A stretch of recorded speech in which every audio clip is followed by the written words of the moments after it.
my swell time. Gonna bust up your behind. This is my swell time. Gonna mess up your whole mind. This is my swell time. Gonna bust up your behind. This is my swell time. Gonna mess up your whole mind.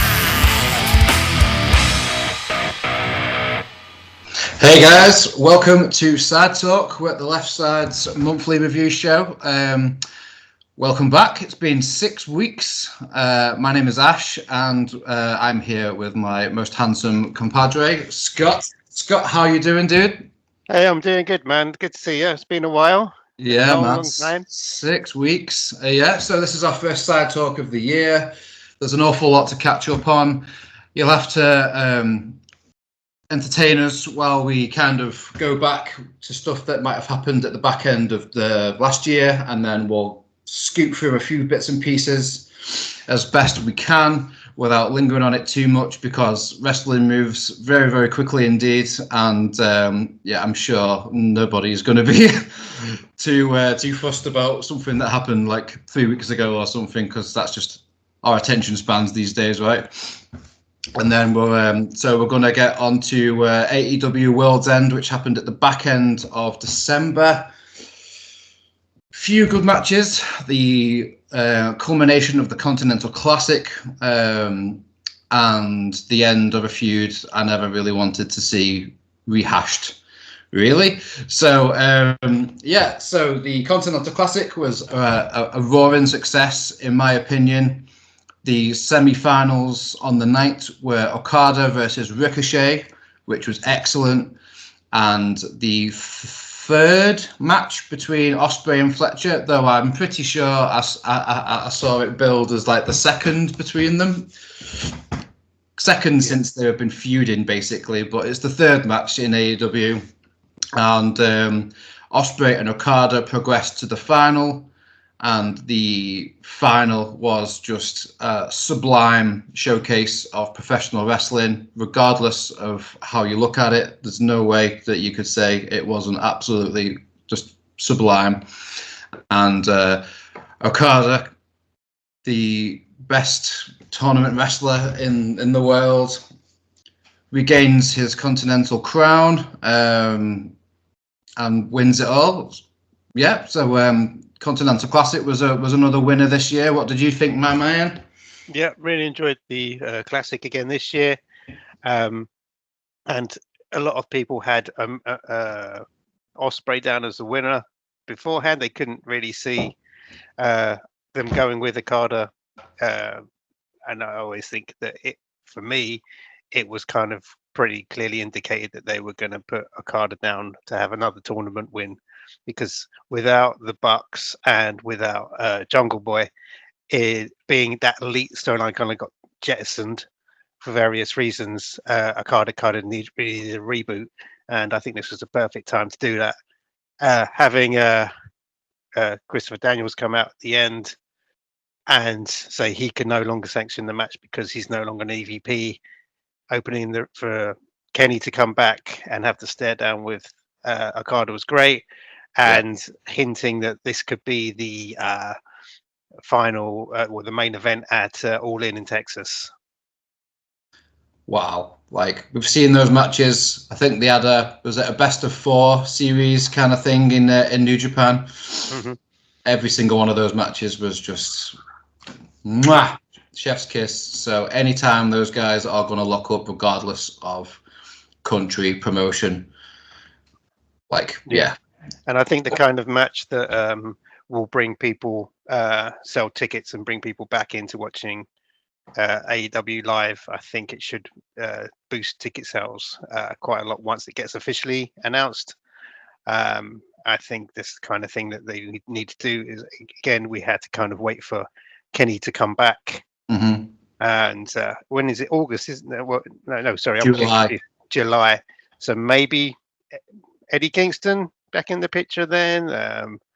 We're seeing a lot of people come back and from injuries and build the roster again. So shaping up nicely for this summer. Yeah, Kingston's working hard in the gym and whatnot, rehabbing that knee. Yeah, looking very very grizzled at the moment, but he's that's right. more interested in putting the work in. So I can't wait Yeah. to see Eddie back. Yeah, the boy watching the YouTube series of him and Cesar, and I didn't realize that Cesar Bononi shot himself through the. Am I right? He shot himself in the groin, and it came out the back of his leg, and his back of his leg exploded. He's kind of showing off a scar in one of the videos, and yeah, I think it was a self-inflicted wound, but he kind of just merely a scratch. So Well, I've only seen images of that video. yeah, So, yeah. this is all news to me. It's I didn't know it had happened. They're kind of comparing war wounds, and it's kind of like, yeah, I was just putting the gun away. From what I understood, because I was watching it, kind of like, what? Excuse me. I'd complain more if I stubbed my toe. Wow, the guy's Brazilian, right? So he'd Yeah. have been living the full gaucho life. He's a tough guy. Tough guy. Yeah, man, for sure. So yeah, the Continental Classics being covered. So the end of the feud between MJF and Cole was, in my opinion, another highlight, because this feud just didn't hit for me at all. It was just not great, and the match was good. I still feel like Adam Cole's still finding his confidence and still finding his rhythm since being out for over a year, which is understandable. But I didn't really enjoy at all this rehashing of the other way around from the feud last year before Cole got injured. It just felt forced, and I felt like MJF could have been doing something a bit more meaty. But if those guys wanted to do it, then fair enough, that's fine. But yeah, we can now sweep that under the rug and move on. Cole has now aligned himself with Roderick Strong, which we knew, but then Kyle O'Reilly's also joined Undisputed Kingdom. I felt like the Kingdom were going to align with MJF here, and it was all going to be like a trios face-off kind of thing. But I'm kind of glad that didn't happen, because, like I say, I'm glad that this feud's just over and done with, really. Yeah. They've kind of quietly dropped the Kingdom, haven't they? From Cheers. the tag team element from the faction, and also Wardlow is kind of not Injured. really, injured. Apparently. Yeah. I always feel that, like, if you're not on TV for a legitimate reason, like it should be kind of stated. They should kind of refer to that.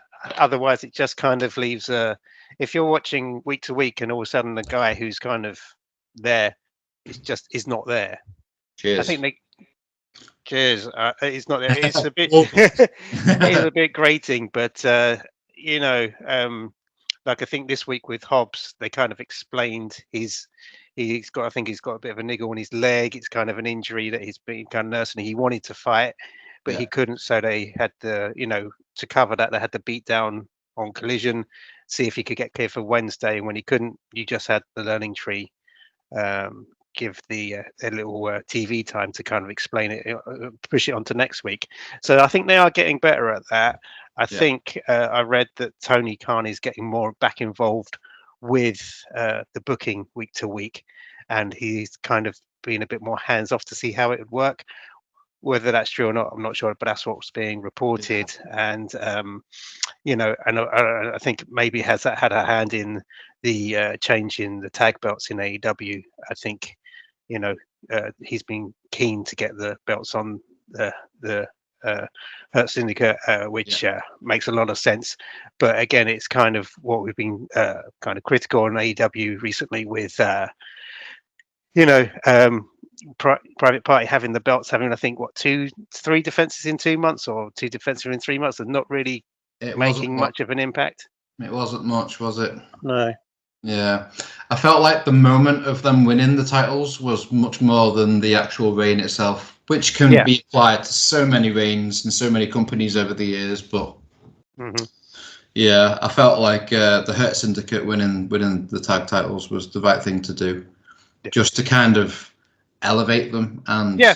these Yeah. guys are like legit dangerous. Yeah, And it brings a certain prestige back to the titles. Like no disrespect to Private Party, I like those guys, No, but they just I think didn't do that. yeah, and I think sometimes that people come into the company and they're super hot, they're super over, and you need to put the belts on because otherwise they kind of quickly ascended to like these guys that are monstering everyone. They Almost hurt like me. a kind of like when Legion of Doom came into WWF, you had to get them to the champions, get them top tag team straight away because that's what you're presenting them as, and there's no way you're presenting these guys the way they are that Private Party are going to win, but it also lays the ground for future stories. Yeah, absolutely. And I just want to give a special shout out to Mercedes Moné and Chris Statlander for their match at World's End. It absolutely fucking ruled, in my opinion. This was the second time that they'd had an absolutely fantastic match like this. I think this match has gone 25 minutes and it's the longest women's match in AEW history. It was absolutely sensational. These two women they could wrestle forever and it would be great, to be honest with you. So awesome stuff. But speaking of not great, I thought the main event was a bit lame. Yeah, it was a bit of a damp squib. It was, yeah. It was a bit, just a bit lame. Just a bit like the. I think it kind of summarizes how the Death Rider story has kind of petered out and it's found its level, and it's just a bit not great, to be honest with you. But anyway, Hobbs and Takeshita was also quite good. Yep. Quite good. These guys can't have a bad match, surely. Takeshita's amazing. But anyway, yeah. So we were talking about Kenny. So after the Continental Classic final, Okada retains. Kenny Omega's music hits. Out he comes. The big stir off. This was a week prior to his Wrestle Dynasty return, in which he had one of the absolute best matches like I've ever seen against England's own Gabe Kidd. Shout out to Gabe Kidd. What a match. Like these two just, I couldn't believe what I was watching. Kenny Omega's been out injured, almost on death's door for over a year. This is his first match back, and he's just delivering like, what was it, like 45 minutes of just complete Kenny Omega. Yeah. Like the story was there, the tension was there, the performance was there, like the absolutely everything was there. Pro wrestling has missed Kenny Omega so badly. So happy he's back. Yeah, it was a great match, and again, a potential match of the year in January. Yeah, feels silly to say that, but it's so true. Yeah, when Gabe revealed the lion mark on his gear as well, and the crowd were woo, just the appreciation they had, and they held the way they had the setup of him, pinning his colors to the New Japan flag, saying, "I'm a New Japan guy." Kenny, you left us, and so that was fantastic. I didn't mind the commentary, the stuff that poor old Chris Charlton got in trouble for. But again, from the official line is, the higher ups were upset that he was seen to offend a business partner, which again, that's very understandable with Japanese culture. But I just took that as a bit of, Nigel McGuinness, probably the Brain Heenan-esque, jovial kind of ribbing. I don't think Tony Khan could be upset by what was how the commentary went, but they ran Rocky Marrero out there to kind of tell him to chill out. But I just think it was unfortunate little thing that happened, maybe a miscommunication. He'll be back hopefully soon. Blame Tony Khan because because I really loved watching both the shows, and I love the presentation for them both. I think the guys both days did a great job presenting and the commentary team did great, and it was nice that they let the matches breathe. And usually when I'm watching an AEW pay-per-view, I'm kind of like, guys, just be quiet, you know, Excalibur, say half of what you're saying. You kind of get the feeling that he's got, you know, maybe Tony Khan in his ear, but he says sometimes it's like, I can just let things breathe a bit. There was a thing on I was watching tonight, was catching up on some stuff, and you know, Tony Schiavone's come, you know, bless him, but just get in the ring, interview the people and go away. You don't have to be there. He says something like, oh, well, Moxley says you can't win. Well, you can win. And then, you know, you can hear Tony Khan, tell him that's not the storyline. And Excalibur has to jump in and correct him. And it's just like, just let the action breathe a bit. Yeah. And I think that's what these guys did. And I just felt a little bit more, you know, I was obviously on the edge of my seat watching the action, but it wasn't intruding as much. It's kind of like when you have a referee that's doing his job, you don't really notice him, but he enhances, or, you know, they enhance the match. Yeah. And then sometimes when you have a referee that's doing too much, you'll kind of go, what's the ref doing? And you're not watching the fight, and it takes you out of it. So sometimes I think less is more. And yeah, I thought the whole presentation over the weekend was great. Yeah, definitely. I have been struggling with AEW commentary for a little while. Excalibur, his words kind of just don't resonate with me that much anymore. I'm just so like overly desensitized to his voice, I guess.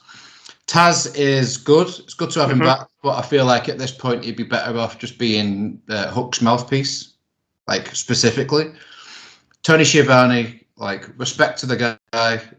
He's given an awful lot of his life to pro wrestling, and I respect him. And I just don't want to hear him on commentary anymore because he kind of sounds like an old man waffling, and he's forgetting what he's saying halfway through what he's saying.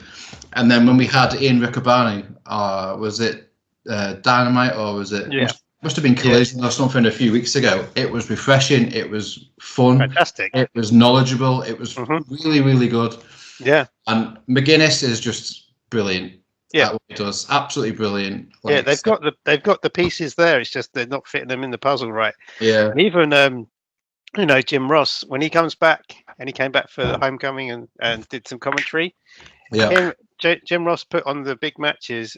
He's like having fun again, and it's not a slog. It doesn't feel like and he's kind of like got that spark back, and it's just like him as kind of a feature commentator is kind of makes you remember why he's, you know, if not, you know, one of the best, one of the best.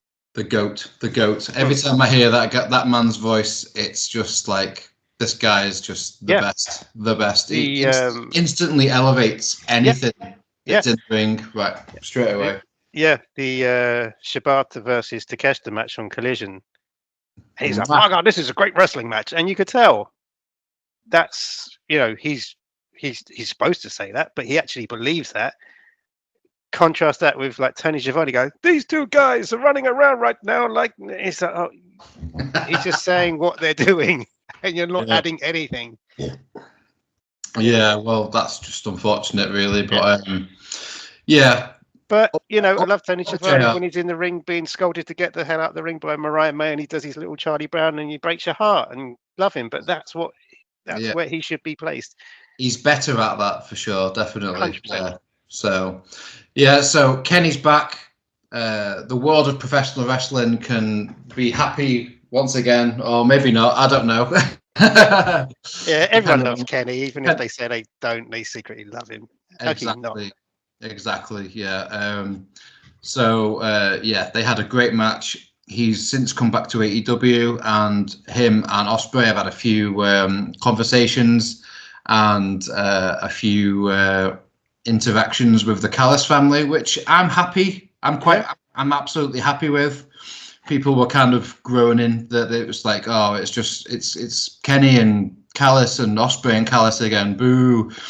But I think it's a really good thing for Kenny and Ospreay to both be doing, to like kind of make up in some respects after the like blood feud of a year or so ago, 2 years, probably now.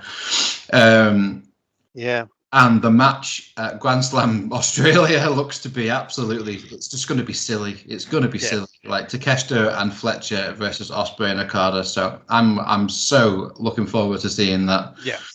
It's going to be good. And them getting together at this time, I heard that someone referred to them as the Omega Powers tag team. Yes. Which is that creeps me up. But I think it's good that they're on the same page now, because I'm hoping by the time that Forbidden Door rolls around, we might get Ospreay versus Omega somehow, in some way. A lot's going to happen. Obviously, it's a New Japan versus AEW event, but if they can work some way between playing with loyalties with the companies because they both worked for them, or some kind of angle in that, I think, you know, that would be a rather good show to have in London. Yeah, I can't wait for tickets to go on sale for that. I can't wait to see it next to you, my man. It's been a while. So also on Wrestle Dynasty, the Young Bucks became the IWGP Tag Champs for the second time, just the second time. So I've missed the Bucks, and I still miss them. So it was great to see them here, and I had a feeling they were going to win. So all for the Bucks, and I'm looking forward to whatever the next show is called, the New Beginning in Osaka, is it, or something? Yeah. So I'm looking forward to them being on that show also. Yeah, you don't realise how much you miss them until they come back. Yeah, definitely. And it's like Cornette says, "How am I going to miss you if you don't go away?" Yeah. And I think that's very true. I suppose, when they come back, you're just and then they never miss a beat. Yeah. They never come back and look rusty or anything. They're back in the character, and they just pick up where they left off. Yeah, definitely. And they just entertain the hell out of you. So good to see them. So a few other things at Wrestle Dynasty that happened was Yota Tsuji defended his newly won global championship against Jack Perry in a pretty decent match. Ricochet and Zack Sabre Jr. Fought for the IWGP World Heavyweight Championship. Zack Sabre Jr. came out on top. Takeshita defended his newly won Never Openweight Championship against Tomohiro Ishii. They beat 7 shades of shit out of each other. It was wonderful. Which you knew they would, because it's just Ishii's style, isn't it? David Finlay versus Brody King. Brody King looked great in defeat, in my opinion. And being in Japan really suited him, I thought. Really did. Yeah. And then Shota Umino and Claudio was decent, but I felt like it went a little too long. It was decent though, so no complaints. Yeah. And I feel like we've done this in the wrong order, but it's just kind of how it went with the Kenny talk. But Wrestle Kingdom was the night before Wrestle Dynasty. Well, yeah, all these guys, you know, most of the guys had a hellish night or day before. A lot of them were wrestling previously, and I was just looking back over those matches. You had, you know, some really great matches there, and I really enjoyed this show too. Yeah, it was an absolute feast for pro wrestling fans. And the fact they were on Triller as a discounted bundle was just wonderful. Yeah, more of that, please. Yeah, definitely. I'm hoping all the New Japan shows turn up on Triller, not just the US shows, but like the proper New Beginning and Dominion and Wrestling Dontaku and all that kind of stuff. Triller's really pretty good at the minute, and obviously Progress shows you can pick them up on there as well. So I've got an ever-growing library of wrestling stuff. Yeah, absolutely superb. So Wrestle Kingdom was the night before, as we say. There was a few things I wanted to touch on that one. Firstly, we've already mentioned it, so it feels kind of strange kind of doing it in reverse order, but Takeshita won the Never Openweight Championship from Shingo Takagi. The match was about 12 minutes long, but it was so much fun. Like, two of my absolute favourites in the world, man. They just cannot miss. No. Great stuff, and absolutely delighted for Takeshita. He is the first person to have a contract simultaneously with New Japan, DDT, and AEW. So like the guy is just setting new laws and new rules and doing it his way, which is absolutely brilliant. I'm very happy that New Japan have like secured him in some regard, because he is the future of wrestling regardless of the promotion.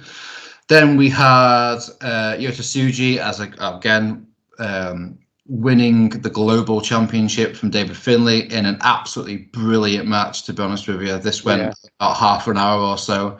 It was so good. Tsuji's first singles gold. Big things for this man. He's a future WGP World Heavyweight Champ for sure. So this was a real moment for me.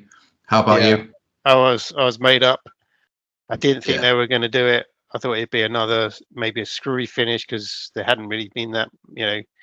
I thought Finlay was going to just somehow snake his way out of this, but he got beat. And it was fantastic. It's exactly what should have happened. And after from last year, when we were kind of texting back and forth going, what are these booking decisions to see this year? I was like, wow. Wrestle Kingdom 18 was weird, man. It was weird. Because Tsuji's just a star. He's got it written all over him. And, he's... him beating Finlay is kind of the big kind of upset, but also doesn't really hurt Finlay to drop the title. It gives him something to do differently with his character, and it's kind of the next level up that these guys should be taking, because this is the build for the next generation. And he's like the guy that with the talks of final matches and retirements coming up for some of the previous generation. They need to start, sticking their gold and their accolades on the young guys. Absolutely. And also I was really happy ELP came back and TV champ. So yes, ma'am. That again, I had a big grin on my face from that already. So it was a great show with a lot of all the matches kind of went the way I wanted them to go. Which is a complete flip side from the previous year, as we say. Generally worried about what was happening.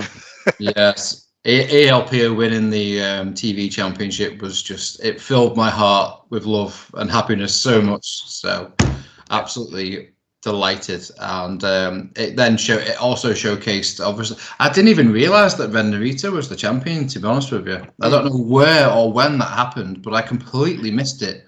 Yeah, it's just one of those ones that's, sometimes it happens in New Japan, even if you think you're following it quite avidly.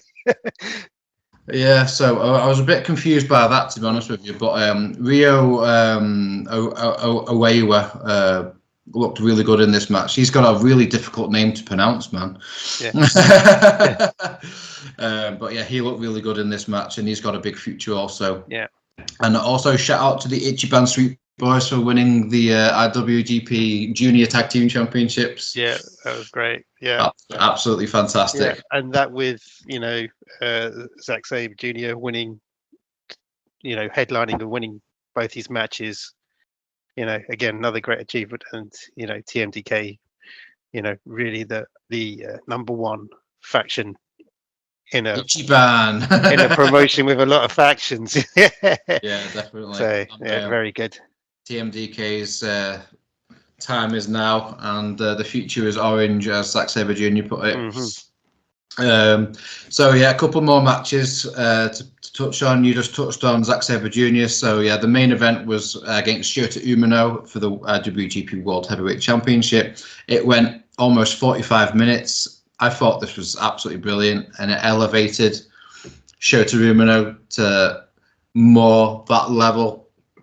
It's conditioning the guy for the big show, for him to main event.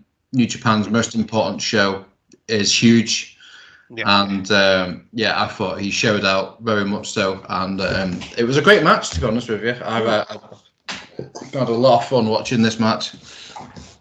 So shout out to Shota Umino. And yeah, also shout out to Doki, who unfortunately broke his arm, I guess, or broke his elbow, something like that. It was not pretty. No. He was defending his RWGP Junior Heavyweight Championship versus El Desperado in a match I was really looking forward to seeing, because Doki's probably my favorite like light heavyweight, or one of my favorite light heavyweights going. And unfortunately, he savaged one of his elbows when he jumped out of off the top turnbuckle out to the outside of the ring. It was grim, to be honest with you. Pretty grim. Match was stopped. So speedy recovery to him. And yeah, the special singles match between Naito and Hiromu was. It was all right. I don't know how you think about this. So the best thing was Hiromu's entrance gear. Oh yeah, whatever it was, the big mask thing. You know more about Japanese culture than me. What was it? It's just him. I think it's just a manifestation of his whole aura, as the kids say. But again, poor old Naito. Again, we love him, but these guys have gone so hard in their youth that they're kind of like not able to kind of obviously do that, but changing their style and whatnot. But sometimes the slower pace really does kind of show up when it's kind of put between these. You've got these where the matches are going all hell for leather with the younger guys, and then it kind of like, right now, when he had that fight with Moxley, and it was like, wow, what oof. So it's the kind of they were meant to have this fight but then COVID got in the way, so it's good that we actually got the fight. And again, it was still these guys both got spades of charisma, and the crowd liked it. And when you see these guys live, I think it's a different thing from when you see them on the TV. I think because when you see them live, they are just they are legends. Yeah, and you're kind of like, wow, okay, let's go. And you don't see, whereas when you're sitting it, watching it, kind of like in your front room with the TV on, you're like, oh, okay. And you may be watching a 5-hour show, you're like, right, okay, things that probably seem slower than they are. Yeah, definitely. Having seen Naito at Royal Quest 3, sat next to your good self, 18 months ago, something like that. He definitely has, like, as you say, the aura of a big time like legendary wrestler kind of thing. And I got to see Hiromu for the first time, I think, at Global Wars last year. That ruled, to be honest with you. He just felt levels above anybody else that was in that match with him. But like he was just running the show. Yeah, and he had the crowd in the palm of his hand, which was just great stuff. Definitely. So right. So we've covered World's End, Wrestle Kingdom, and Wrestle Dynasty. So we're gonna move on to the part of the show where we talk about the indie shows that we've attended recently. Yeah. We've been to a few. Again, going back to December, there's a RevPro show that you went to. I've only got one note written down here, and that is the culmination of the main event. Yep. Is there anything else anything that you'd like to talk about for RevPro Uprising? Yeah, it was a good show. Went with Michael. It was been on the show previously, and we had a good time. So shout out to Michael, and it was a good crowd, good atmosphere. My picks for this event: the Serena Deeb versus Kanji match, opened it up, and that was excellent. Really good. Kanji's really added some extra tricks and moves, and at one point they were the crowd were chanting Kanji Saber Jr. So that to give you an idea of the kind of things she's added. And I've seen, she's been having fights against Jordan Breaks, who's again in the mold of a Zack Sabre Jr. So picked up maybe a few things from there, and she looked fantastic.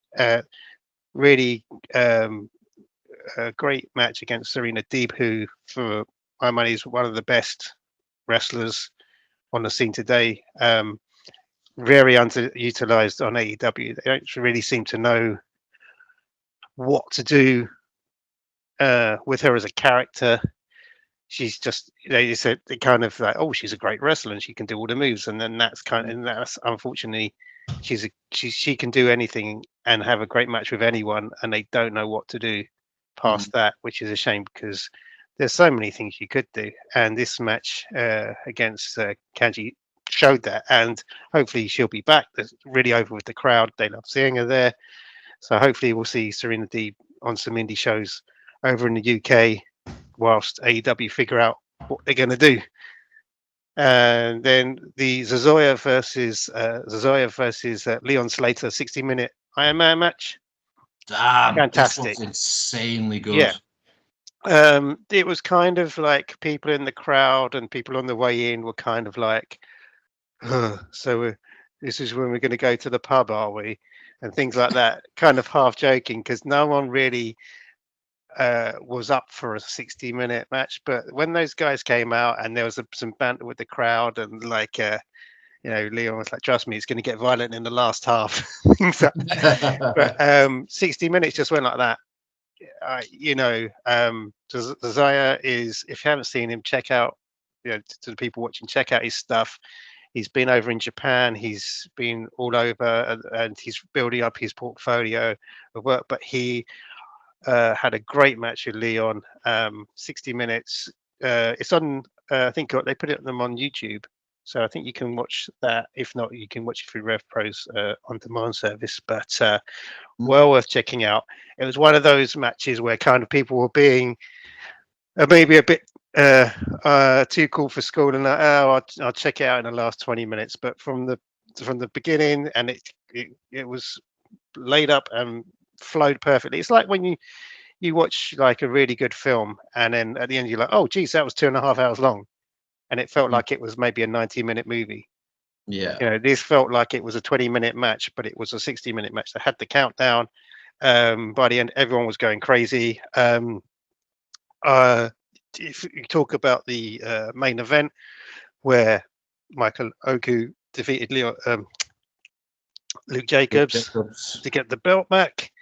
Yeah. Again, another great match. Haven't yet to see Michael Oku in a bad match. We say it every time we talk about him. Another classic match, another great hard-hitting match. Sad to see Luke Jacobs lose the belt because I think he's doing a great job. He's definitely more appreciated in RevPro than he is with the Progress crowd. Where he plays more of a heel character, admittedly, but I just don't think he gets the kind of plaudits that he should be getting for the work he's doing for both companies at the moment. Yeah. So wrestler really, isn't he? Yeah, and hard-hitting style. Yeah. And I feel like that is definitely more RevPro style. Yeah. And I also think it's down to kind of like the attitude. If you carry yourself as being sure of yourself and cocky, they don't like it. If you're a British wrestler, everyone loves an underdog, right? But for me, I'm like, no, fuck him. If you're the best and you just happen to come from Manchester, you're the best from Manchester. Yeah, I appreciate it. I kind of think it's very lazy when people just. I know it's kind of a bit of fun, but when you see that, people see GYV and then they come up the Liverpool chants when they're fighting in London, and it's just like, but these guys are obviously the best tag team on the card. So, but it's all back and forth, isn't it? A bit of fun, but the thing is, I noticed at one point I saw Luke Jacobs at the GCW show, which I'll go on to, and I was generally enthralled with the match he was having. With the guy, one called Manders, and I clapped something that Luke Jacobs did, and people were giving me. I was like, relax, man. That was some good work. But yeah, at the end of Luke and Michael Oku. Ricky Knight Jr. came back for the beatdown on Michael Oku. I'm not really very excited about that. I know Ricky had the injury and he was planned on having more of a championship run, and he did. And the injury made him drop the belt to the Great O'Khan, which was a run that no one really liked. I think it can work, but sometimes, and I know they've got to hype up the next show, but I think, if they just ended the match on a happy ending, but we all know we can't have that in RevPro. And at the end of a show, boom, you're going to get the run in and the beat down. And but I think way they could get my interest back in that is if they make the championship match, because Ricky Knight versus Michael Oku, I don't really want to see, but Ricky Knight versus Michael Oku versus Azoya in a 3-way would be, Damn. Yeah, take my money. Yeah, so I saw Ricky Knight Jr. and Michael Oku absolutely tear the house down at Global Wars last year. So I am absolutely certain that they would entertain the living hell out of you for however long the match went. But I can understand. I'm not the most excited person to see Ricky Knight Jr., but he's great in the ring, and his chops are probably the most lethal I've ever seen. So fair play to him. I think it is a case of both those guys are phenomenal talents and very entertaining to watch. But I think if they go cold straight into just reigniting this feud as a way of maybe having the belt go back to Ricky to carry on the championship, I think they won't be serving the wrestlers as well enough as they could do. I mean, they haven't done any of this yet, so they might just hold it. But I think it's weaving Azoya in, is he should have a legitimate, route to a title match, having gone 60 minutes. And also, him and Ricky Knight have a great feud as well. So the parts are all there. So let's fingers crossed, and let's hope they all play into our fantasy booking, which we should never do. Yeah, because that way disappointment lies. But yeah, let's hope. Either makes us look like a genius or makes us look like a fool. Exactly. No, there's no winners. more likely like a fool, in my opinion. So I have been to True Grit and Tidal so far this month. The True Grit show was good. The main takeaway was it was the True Grit Rumble, and it was won eventually by Kemper, who is 6'6" thereabouts and 240 odd pounds. He's an absolute beast. He's definitely one to look out for on the independents, and he's just got his American visa also, so he could be going stateside pretty shortly. He is Yorkshire through and through, and he was the absolute right choice to win the Rumble. So he's going on to the next True Grit show to face the champion Brady Matthews. Brady Phillips. Sorry, I'm confusing two names there. Brady Phillips, and I fully expect him to bring the championship home, barring some kind of screwy finish, because Brady has the bad boys behind him. I can't remember the name of the faction. My apologies. Pretty good. And then the following weekend was Tidal. It was actually a double show. The first show was all women, which was pretty good.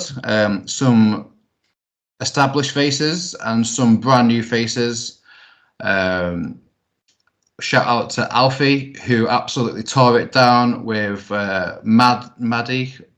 I forget the name of her surname, and Lana Austin. They had a 3-way. It was absolutely fantastic. Lana Austin's just like the most entertaining heel. She's so much fun. She was giving grief to my little girl as well, who was with me, which is just loads of fun. And she was forever entertaining. The main takeaways from that show were, let me see. So Shah Samuels took on Spike Trivet for the Tidal Championship. It was my first time seeing Shah Samuels. Great stuff. Great heel. Great performer. You can tell he's been at it for years because he just got the role absolutely down. Spike got the win in the end. Lots of fun. Definitely would like to see Shah Samuels again. Very London. Extremely London. Yeah. And the other match really was Joseph Connors versus HT Drake, and they had a bit of a kind of comedy match. It was just like they played musical chairs and they played rock paper scissors before then having like a 5-minute kind of match, which I thought was way too short, to be honest with you, because they could go for 25 minutes and absolutely tear the house down, the pair of them. But, you know, comedy has its place and I absolutely live for it. Great stuff. So, yeah, they were my matches. You also went to GCW in London, so please tell us about that, dude. I just a quick shout out to around the same time I went to RevPro, went to see the Riot Cabaret Christmas show. My first Riot Cabaret show, and I recommend going to Riot Cabaret to anyone listening. They've got a show, Slammer Mia, Here We Go Again, I think in February. I think there's still tickets available, standing room only, but the Clapham Grand where they hold it is a fantastic venue for wrestling. We were actually sat on a stage, so as the wrestlers came out, some were, you know, falling over us, just you know, brushing past us. You could high five them. It was great. It's a really intimate arena. It's a great place to watch it. Again, great matches, great fun. Almost the closest we have to like a DDT's kind of vibe. Some serious matches, some comedy matches, some, you know, gimmick stuff. The show ended with the reuniting tag team of Eddie Dennis and Mr. Blobby. Came out to attack Mark Andrews. I forgot about this. Basically the highlight of my Christmas was seeing Mr. Blobby and Thunder Rosa in the middle of the ring singing Fairy Tale of New York. So, you know, wrestling is a broad church, and just when you think you've seen it all, you see that. And then talking of things that you think you've seen it all, the GCW show in London, absolutely fantastic. Again, sellout crowd. So well done to those guys, to the guys at Progress who helped put these shows on. The GCW coming over to here, Brett Lauderdale and the crew. They were put on a top card. My highlights were Maki Ito versus Man Like DeReiss. Again, when that match was announced, people were like, you know, like when you have a feud announced and people go, oh, the promos are going to be crazy, like say like a CM Punk versus MJF. Everyone was like looking forward to the promos just as much as they were the matches. People were like looking forward online to the entrances because both these guys got fantastic entrances. And Maki came out, did her idol routine, and Man Like DeReiss came out with his DeReiss is on fire piece. Everyone had glow sticks in the crowd. There was part wrestling, part who has the better entrance. Who won? Yeah, exactly. And it was DeReiss was kind of winning until Maki convinced the music guy to fire up the Pokemon theme tune. And if you ever see like, you know, where the hardcore matches with New Jack, where the music is playing throughout and he's beating people up, this is kind of like the Pokemon music powered up Maki to get the upper hand. And it was absolutely fantastic. And then we had Asha Samovich and Megan Payne. Yeah, Megan Payne recently signed to AEW, and every bit the star, the potential, the they said it. So JR said she's all upside. She's going to be phenomenal. I like the way that when she appeared on AEW and Mariah May was on commentary, she was instantly saying, "What's she doing here? What's she doing?" There was fear. The sold the fear in that, and had a great match against Masha. Both, unfortunately, the ending was a bit of a disappointment. It was a double. They both pinned each other, like, so both shoulders were down. So it was a no contest. So that was a little bit of a downer, but it shouldn't take away from probably what was the best wrestling match on the card. And there was a lot of good, fun matches. And Effie versus Cara Noir. I don't know if anyone's seen the footage or the stills at the end where they were basically Cara Noir produces an egg from his shorts, and he ends up eating the egg, spitting it into Effie's mouth. Effie then reverses and spits it into his mouth. Again, after Mr. Blobby, a Pokemon power up, I thought, well, okay, I've seen it all for like the last month of going to live shows. This was something that, Muchness. kind of, people were kind of like, I'm not sure how I feel about that because it's kind of gross. Because raw egg, yeah. But Effie sent the crowd home, like saying, if you like seeing effed up stuff and crazy stuff and stuff where anything happens, come to a wrestling show, and he wasn't wrong. So the cherry on the cake, they're coming back in September to London, but they're coming with Mr. Josh Barnett, and they're doing Bloodsport in London. Oh, sick! Really? September 28th, I think, in Camden. So that's sick. Yeah, they're going to bring the ropes down, and who's going to turn up? We could see the likes of Mox, some WWE guys in Camden, some really Japan, cool. New Japan, some Noah guys, because it's kind of like it is the true kind of forbidden door, isn't it? It's like it lives on an island, Bloodsport, where people are turning up and everyone's cool with whoever turns up. It's kind of incredible, isn't it? There doesn't seem to be any heat. You can go from whoever you are working for, and because obviously everyone's friends anyway, and just have these competitive matches, and everyone's like, oh, well, it was on Bloodsport. So it's fine, cool. And that's the way it should be. So don't want to wish my life away, but bring on September. Yeah, definitely. Well, that kind of rounds up our shows attended segment of the show. I don't think I've got any shows lined up for next month, so hopefully you have. Otherwise, not yet. Not yet. Wow. No. Yeah, I need to figure out what I'm doing next month. Otherwise, we'll have nothing to talk about. Yeah. We're gonna round off the show with a bit of Royal Rumble talk. Mm-hmm. Those of you still with us, listening, watching. Thank you. May have been waiting for this part of the show.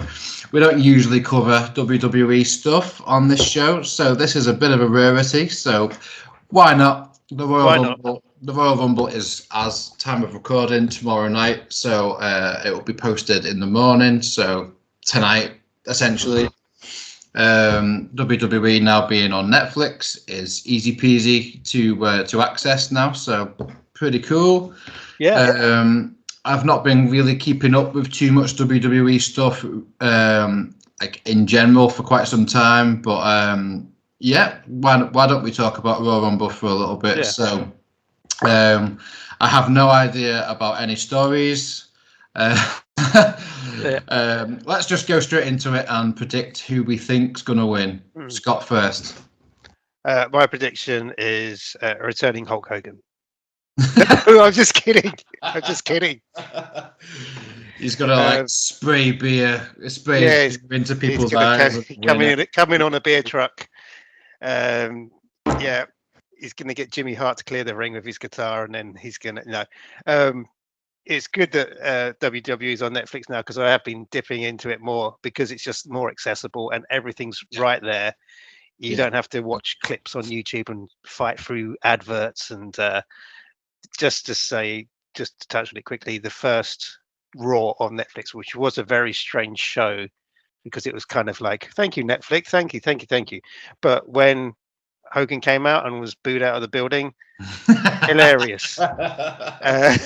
Because thinking of the Rumble, and probably my favorite wrestling match to watch or thing to watch over and over, and I never get tired of it, is the Rumble '92 where Ric Flair wins. Everything is perfect about that Rumble. it's, from, Bobby Heenan on the commentary when Ric Flair's coming down. He's, oh no, he's number 3. Oh my God, him getting it really into it. Jack Tunney coming out and was it Bobby Heenan says Jack Tunney, the worst president since Noriega, and I was like, he's like these little throwaway lines. He obviously dates it and stuff, but Heenan's on the commentary. The booking's fantastic. All the spots are great. Royal Rumble '92, and then even at the end when Hogan pulls Sid out of the ring and Ric Flair wins, but then Hogan still finds a way to make it about him, even though it's supposed to be about Ric Flair. But then Ric Flair goes on and does that great promo with a tear in my eye, and Gene Okerlund is shouting at some guy off camera to put a cigarette out. That's the messy, beautiful, crazy world of wrestling that I grew up with and I love. So I always have a real soft spot for the Royal Rumble. That and Survivor Series, when I used to put those teams of 4 together and they were crazy teams. And I really wish they'd bring that format back where you would have like alliances for that pay-per-view. And it's kind of, they're leaning more into it and hopefully they'll go with that.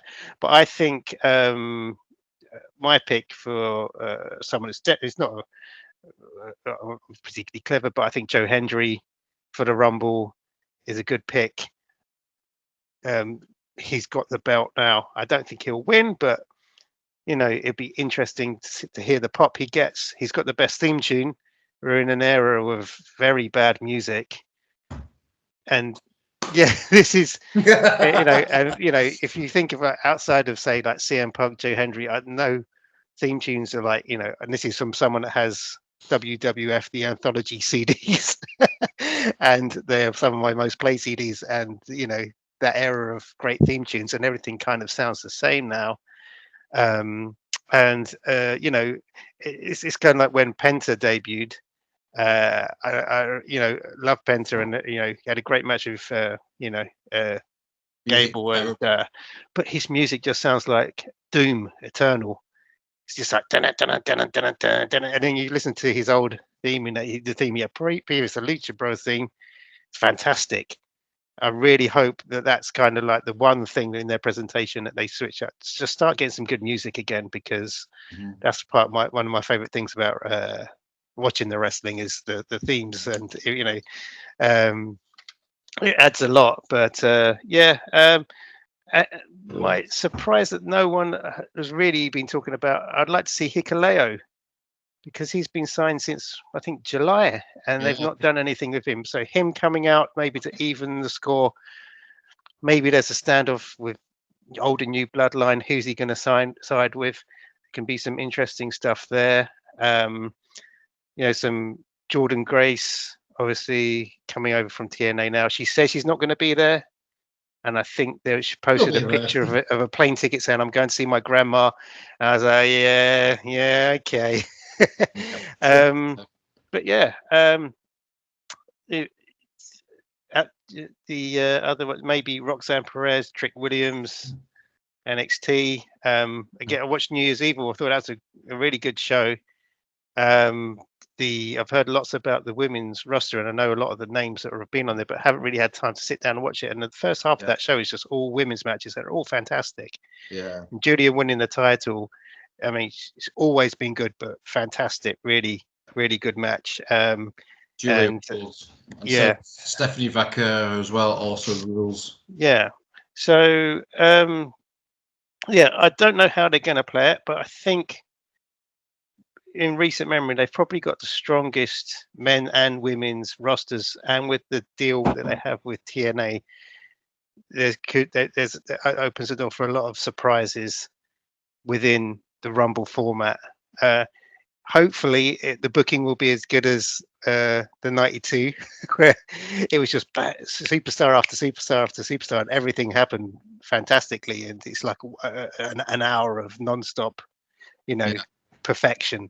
But I demand perfection and nothing less. And someone we were talking about earlier for the women's Rumble, Masha Slamovich would be maybe a name we might see. But it's going to be interesting, because they haven't really. In previous years, there's been a lot of leaks and people making their intention, and then so obviously you go with the obvious ones, but I like it when you kind of, you don't know, and you're watching the countdown, and the first anyone knows that anyone's going to be in the Rumble is when it goes and they come out. Yeah, That's for me. That's that's a nice surprise to have. I know in what we do, like dissecting and looking over wrestling, sometimes it can still be hard to have surprises, even if you're trying to avoid it. You'll look on your feed and it'd be like, oh, so and so announced for the Rumble. So and so is definitely not going to be there. Oh, yes, they are. So I'm definitely going to get up, I think, relatively early Sunday morning. Let's not go crazy, but I'm going to try and avoid any spoilers and watch it as I was watching it live. I'm too old to stay up till God knows when in the morning. And that's across the board. I will just fall asleep and be angry at myself, and I'll probably fall asleep during the first match and wake up at the end and be like, what happened? What happened? Yeah, sure. Yeah, understandable. I mean, the TNA deal means that anybody could turn up, including former WWE talent. But I think that'll be really like uninteresting, I guess. Like when you've got people in TNA that have never been in a WWE capacity that you could give time to, like Moose. And obviously Joe Hendry's been making a name for himself regardless, but the NXT thing's been really like giving him some momentum and some notoriety, if you want to call it that. I think he's an absolute shoe-in for the Royal Rumble. But I'm not so sure. Maybe Josh Alexander. Do you think he would turn up in the Rumble? Yeah. Because he seems to have left TNA at the moment. Yeah. As well as PCO and Jordan Grace and Jonathan Gresham and Speedball Mike Bailey, basically all at the same time, which is just absolutely insane to consider. Yeah. But Did I see Trent Sevens re-signed with TNA?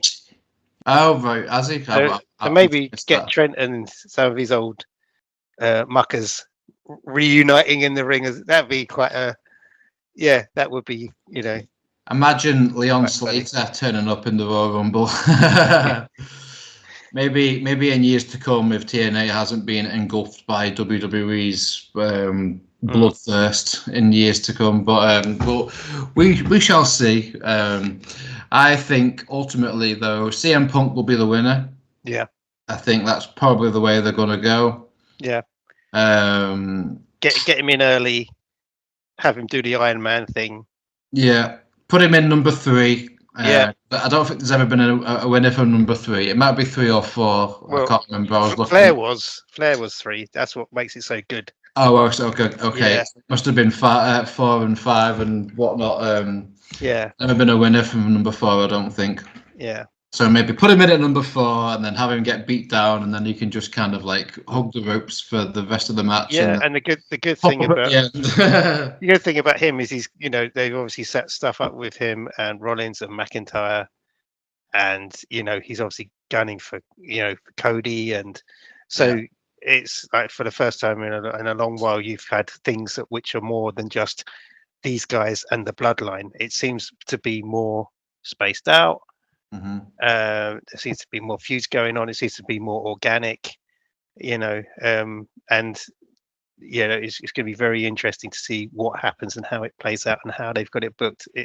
It's kind of like crept up on, usually with a big event like this. I mean, it's still one of the main big ones in my book. Is you hear a lot of chit chat and speculation, but it all seems to be very keeping their cards close to their chest, which I like. And I think they do a good number of views, because I think there will be people who may, for example, be like, I spoke to friends who may watch wrestling in the past. Oh, you're going to watch it now? It's on Netflix. Oh, yeah, I might do. And I'll see them a couple of weeks later, and they're like, oh, it's 3 hours long. And I'm like, yeah. And now SmackDown's likewise, which is just... Plus 2 hours for NXT, and then if you try and get them to watch AEW, that's another 4 hours. And if you want to, it's just like you can, it's great. You can watch as much as you like, but sometimes it's too much. No, you like wrestling, eh? Have some more wrestling. Yeah, bury people alive with live wrestling, TV wrestling. So I was talking to my friend earlier via message, shout out to JB, about who comes to mind when you think about, he was talking about the top surprises in the Royal Rumble. Now, I've not seen this video that he's seen, but he mentioned John Cena and Edge's return as the main talking points from the video. And Edge's return was like, it was amazing. Even as someone that didn't watch WWE at the time and still don't really, the moment was amazing for Edge's return. What it meant, I understood it. Old school fans like ourselves would have understood it and been completely just caught up in the moment. And Edge's face was just pure emotion at the time, for obvious reasons. But my mind always goes to this one. And my favorite surprise Royal Rumble entrant was AJ Styles at number 2. No, 3, was it? 2 or 3 in the 2015 Royal Rumble, because this was way back when I didn't really spend my life kind of in the wrestling news circulation. So when his music, I knew he'd left New Japan, having dropped the title and been kicked out of Bullet Club and whatnot. I knew he'd left New Japan, but I had no idea where he was going to go or what was going to happen. But then this strange music hits, and then it's AJ Styles, and I'm just like, oh my god, wow. My mind always goes to AJ as the surprise. Genuinely took me aback. It was just like amazing, and an amazing moment. Have you got any surprise entrance that you want to add in? No, when you were saying about, obviously it's not going to be much of a surprise, but if Cena wants to win the Rumble as part of his plans for the year, his final year, whoever throws him over the top is going to have some interesting. It's gonna be Dom Mysterio, isn't it? Yeah, I think it was a picture earlier of Dom and Penta squaring up. Yeah, this is kind of the thing. Like, it's exciting about Penta in WWE. His new music. They need to sort out the music. Just sort out the music. But on the positive side, it's like when you have seen, like, from his perspective, he did everything he thought he could in AEW. He's wrestled everyone he could in AEW, and and previous promotions he's been in, he's done it all, moves on. Now he's in WWE, and it was going to reinvigorate him. So, if they'd have said, oh, okay, you can fight Cody, well, we've seen him fight Cody in AEW, but now, you see him fight Gable, he was squaring up to Bron Breakker, Dominic Mysterio. It just seems to be like, if they're booking him in a way where he's kind of like picking people that you wouldn't expect to see him fight, or you wouldn't, or you would fancy book him to fight, I think he'll make a big impact on this year's Rumble regardless. So yeah, surprises. I like the fact that it's kind of like we kind of know nothing, and anything could happen, and that hasn't felt the way for a long time. So I think that the way that they've booked it and the amount of options they have going into it, yeah, I mean, they could have even pulled a few fast ones. Who knows? You think we'll see The Rock? No, I don't think so either. Somehow not. No. Driving in his Escalade to the throwing out bottles of tequila to the crowd, or the Undertaker doing Zoom around. But no, this is one, seriously though, this is one of those events where they don't need to like rely on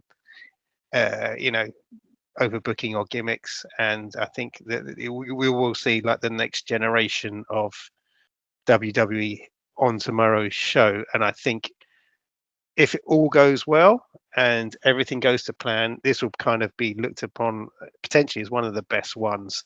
So in 10, 15 years time, you say, oh, do you remember how lucky we were in 2025? Both Rumbles are great, and it set up the next 5-10 years of storytelling.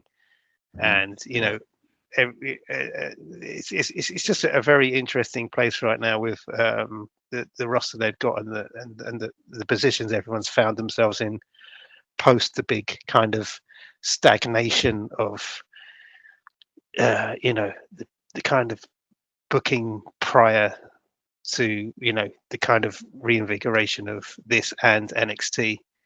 If you think back to like what NXT was like on NXT 2.0, and now you compare it to kind of things they're doing with NXT NA, it's like it's night and day, and it's kind of like I was thinking the other day. So you can like say, oh, but anything that gets wrestling out there and gets more eyes on the product, it's kind of like, for us, people might argue the finer details. Oh, this person shouldn't be on that with that company, or that person shouldn't have done that.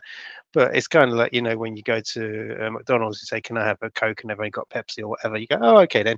I think to the casual fan that you want to get into wrestling, if you say, well, you can't like, say, I don't know, a Penta. Why? Oh, because he used to fight for AEW. Now he fights for WWE, and I don't like WWE, whatever. They'll be like, well, that's just stupid. He's doing the same kind of stuff, right? And he's just fighting new people in different scenarios, and it just makes sense. And also, growing up with the Monday Night Raws, 5 people go this way, 5 people come back that way, and that's kind of like the new kind of landscape I think we're going to find ourselves in. You're going to lose count about who's jumped to who pretty quickly. The 2 sides of the same coin, right? Yeah. Just enjoy the ride. That's what it's all about, right? Yeah. More wrestling than ever. The wrestlers are better than they've ever been. Physically, the stuff they're doing, athletically, they're doing stuff we've never seen before. They're still finding ways to tell stories, old and new old stories in new ways, and there's moves you're seeing done on a weekly basis that you've never seen done before. So it's a good time to enjoy everything that there is. And with the battles with the streaming networks, it's kind of like, well, it's all opening up. The WWE Vault on YouTube's a fantastic resource. I know it's not the network, but it's better than nothing. And there's some, I've been having a great time watching old stuff, reliving my youth vicariously through that, and remembering some of that good old stuff. It kind of, it's wrestling's a real hodgepodge of some stuff that works and stuff that doesn't. The danger is if we kind of get homogenized. This is the history of this promotion, and these are the only things that happened, and everything that happened was only good. No, I want to see the crap as well. I want to see the stuff that wasn't successful, the stuff that was silly, the stuff that was idiotic, the stuff that was garbage, because it all makes up this bigger picture of what we call wrestling. Yeah. Entertainment, man, definitely. So we've going to start winding down now. So while we're talking about the Royal Rumble, I've got some interesting fun facts, some a bit more interesting than the last, that I'm going to run down before we then start closing the show. So Batista is the only person to win from the same spot twice, and that was number, do you know it? I'm not good at maths.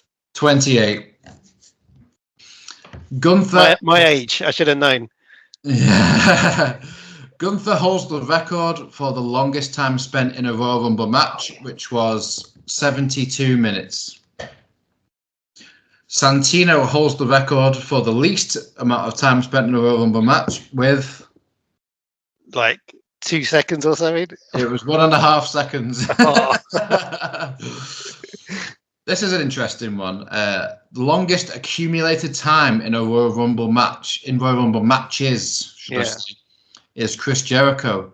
Oh, and wow. he is about 23 seconds shy of 5 hours. Wow. He is top of the list, which is something to say, even though he's not been with the company for what, 5 No. years, 6 Yeah. years. So still top of the list. Yeah.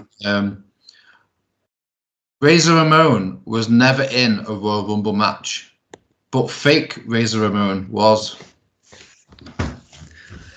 Insane. Boggles Yeah. the mind. Because you go to your brain and your memories and you're like, yeah, I can see Razor Ramon in the ring throwing people off like this.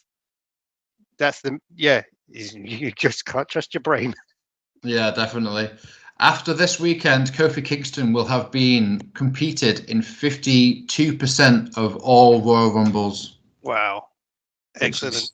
Just Yeah. insane. Yeah. And loving the New Day stuff right The now. heel day. When they told Big E to do one, that was some of the best acting I've seen in wrestling ever.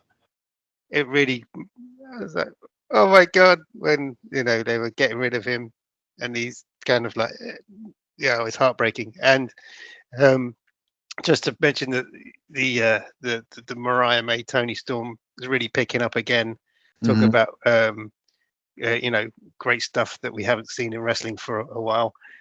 Great storylines, and that's kind of had a fire lit under it again. And it kind of, a bit of Schadenfreude on our part, where we're where you see people jumping on stories. And I think it was Meltzer reported that when Tony Storm was booked to come back and in Rampage and fight Harley Cameron, and he ran a story about the locker room were appalled at Tony Khan's terrible booking, but it was all part of a bigger story.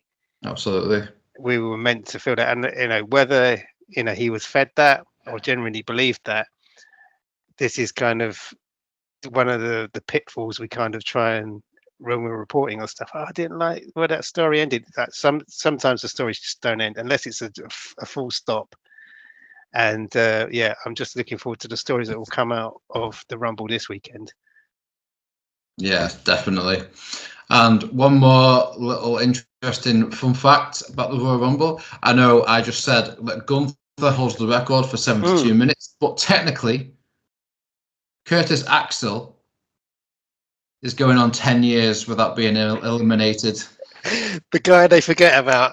From Another the classic Royal trope. Rumble Yeah, because he was never eliminated from the 2015 Royal Rumble. And here we are in 2025, still technically not eliminated.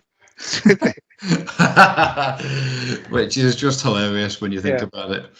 But anyway, so we've reached the end of the show. We've covered all the agenda and we've gone for nearly 80 minutes. So at this point, we are going to say thank you very much for listening / watching, whatever you have done. If you have watched the whole show, you're an absolute legend. Drop a comment below to say that you've watched it all, because you're a crazy person listening to us two waffling on. But thank you so much. We do really appreciate it. Don't forget to like, subscribe, share the link. We very much appreciate that. And so socials, Scott, where can people find yourself? For now, Instagram, Scenes of Graphite Horror. The pieces that we've talked about today, I've illustrated most of them, so you'll be able to see that on like the thumbnail for this on YouTube, and on my Instagram you'll see all the art, and that's been collaged together for this show. And Scenes of Graphite Horror Instagram. Yeah, definitely check out that one. He's got a magic right hand. I speak from experience. The claw.